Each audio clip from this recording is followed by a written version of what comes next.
Hi అండి, welcome back to my channel. ఇవాళ short వీడియోలో అయితే 2 కట్ బ్యాంగిల్ మీద సింపుల్ డిజైన్ అయితే చూపిస్తున్నానండి. నేనైతే ఫ్లాట్ బ్యాంగిల్ తీసుకొని థ్రెడ్ ర్యాపింగ్ కూడా ముందే చేసేసానండి. గోల్డ్ కలర్ థ్రెడ్ తీసుకున్నాను. ఫస్ట్ అయితే ఫ్యాబ్రిక్ అప్లై చేసిన తర్వాత ఇలాగ ఒక లక్ష్మీ కాస్ తీసుకొని స్టిక్ చేసుకోవాలండి. తర్వాత మీడియం సైజ్ డ్రాప్ షేప్ కుందన్స్ని ఒక ఫ్లవర్ లాగా వచ్చేటట్టు లక్ష్మీ కాయిన్ కిందనే స్టిక్ చేసుకోవాలండి.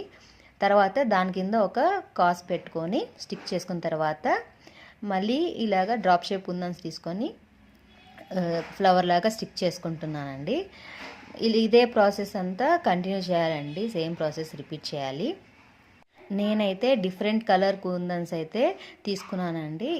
ఏంటంటే డిఫరెంట్ కలర్స్ యూస్ చేయడం వల్ల మనము చాలా డ్రెస్సెస్లోకి లేదంటే శారీస్లోకి మ్యాచ్ చేసుకోవచ్చు కదా. అందుకోసం అయితే ఇలాగా 4 to 5 కలర్స్ అయితే తీసుకున్నాను అనమాట.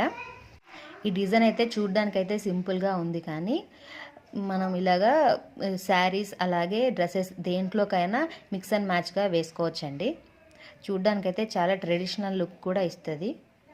ఇలాగా కుందన్స్ అన్ని స్టిక్ చేసుకున్న తర్వాత కాయిన్కి పైన కింద గ్లూ అప్లై చేసుకొని సెరామిక్లో 3mm రౌండ్ కుందన్ తీసుకొని స్టిక్ చేసుకున్నానండి. ఇలాగా స్టిక్ చేసుకున్నాక మన బ్యాంగిల్ మొత్తం ఫినిష్ అయిపోతుందండి. మీకు ఇలాంటి కస్టమైజేషన్ కావాలంటే స్క్రీన్ పైన ఇచ్చిన వాట్సాప్ నెంబర్కి కాంటాక్ట్ అవ్వండి. అలాగే ఈ డిజైన్ ఎలా ఉందనేది కామెంట్ సెక్షన్లో కామెంట్ చేయండి. ఇలాంటి మరిన్ని వీడియోస్ కోసం మన ఛానల్ని సబ్స్క్రైబ్ చేసుకొని పక్కనున్న బెల్ ఐకాన్ అయితే ప్రెస్ చేయండి. అలాగే మీకు ఈ వీడియో కనుక నచ్చినట్టయితే ఒక చిన్న లైక్ చేసి మీ ఫ్రెండ్స్ అండ్ ఫ్యామిలీ మెంబర్స్కి షేర్ చేయండి. Thank you for watching. Bye bye.